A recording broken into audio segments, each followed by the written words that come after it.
Salut, c'est Apo86, bienvenue à cette nouvelle critique à chaud consacrée à un film que j'ai découvert récemment, cette semaine, on va le dire, sur la TV,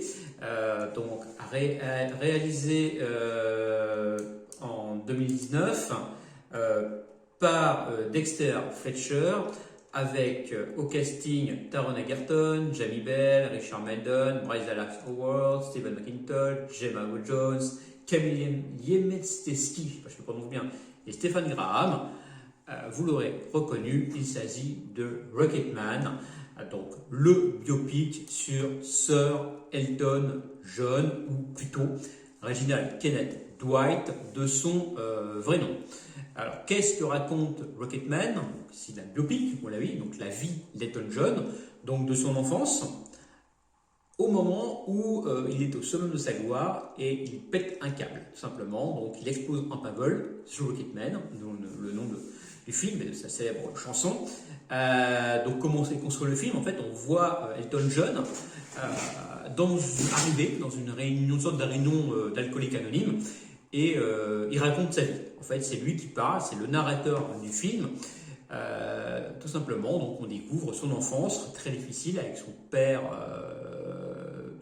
militaire qui visiblement n'aimait pas son fils, et sa mère, pas mieux, on peut dire, qui a trompé très vite son mari. Très vite, Reggie s'est retrouvé avec un père un peu plus tolérant parce que lui, il a accepté sa passion pour la musique.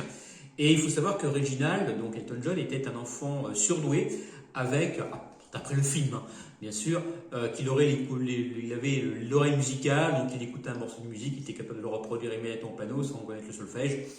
Je sais pas, je connais pas plus que ça la vie d'Elton John, ce que c'est vrai, ce que c'est pas vrai. Je pense que le film est beaucoup romancé. Alors, qu'est-ce que j'ai pensé de ce film? Eh bien, je suis assez partagé. Je suis assez partagé parce que, en fait, ce qui m'a perturbé dans ce biopic, c'est la façon dont il est construit. Elton John, qui était plus ou moins aux commandes de ce film, parce qu'il est producteur de ce film, et le film est tiré de sa biographie. Le film, en fait, est réalisé un peu comme une comédie musicale. Donc, je sais pas si Dexter Fletcher ou Elton John qui a voulu ça. En fait, à chaque moment important de la vie d'Elton John, on a une chanson, simplement une de ses chansons principales, avec une petite scénette musicale. Pourquoi pas, c'est assez barré, c'est assez osé, mais c'est un peu perturbant. Moi, quand je regarde un biopic, j'attends pas ça d'un biopic, j'attends vraiment la vie de l'artiste, simplement connaître la vie de l'artiste. Alors moi, j'aurais préféré des extraits de concerts, des extraits de studio, comme on peut voir dans d'autres biopics que je citerai après, vous allez voir. Après, donc, Taron Egerton dans Elton John est tout simplement splendide. Il fait un bon Elton John. On en apprend beaucoup sur la vie de cet artiste, de ce roi de la pop rock. Parce que le roi de la pop, c'était Michael Jackson, mais Elton John n'est pas loin derrière. Je vous avoue, alors c'est un artiste que je connais pas, hein. Franchement, c'est pas trop mon style de musique, même si j'apprécie. Quand j'écoute Elton John, je crache pas dessus, je sais pas pourquoi pas, mais c'est pas vraiment mon style de musique, et voilà. C'est pas un artiste que j'apprécie, que je connais beaucoup. Par contre, j'apprécie énormément l'homme qu'il est devenu. Donc après, donc être venu au summum, avoir fait cette traversée de désert et être rené de ses cendres, ce qui est devenu après, voilà. Le film également souffre, comme une autre biopic que je vais vous parler dans quelques instants, de beaucoup d'anachronismes. Parce que si on en croit le film, il aurait fait sa cure de désintoxication en 1984, à la sortie de I'm Still Standing. Oui, c'est là le titre du film, de la chanson, ouais. Non, c'est déjà le titre de la chanson. I'm Still Standing, ouais, c'est ça. Sauf que I'm Still Standing est sorti en 1983 et que Elton John, lui, a fait sa cure de désintoxication dans les années 90. Ça colle pas. Pareil, le mariage avec c'est Renat, c'est ça, Renate. Il l'a fait dans les années 80, donc ça colle pas du tout à la chronologie du film.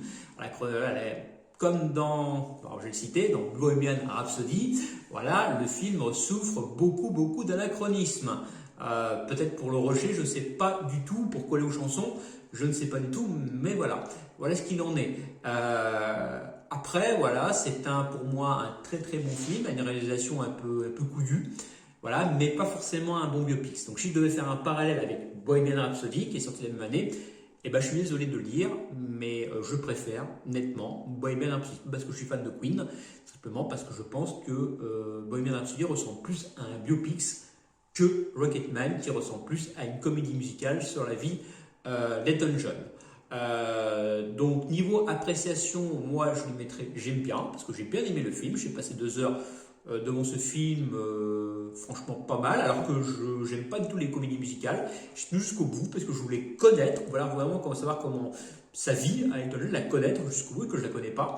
Et puis niveau note, eh ben, je n'irai pas au-delà de 7 sur 10 sur Sens Critique. Voilà, donc dites-moi ce que vous pensez de cette critique à chaud, de ce retour à chaud sur Rocketman en commentaire. Moi je vous dis à plus et surtout gardez l'esprit critique. Salut!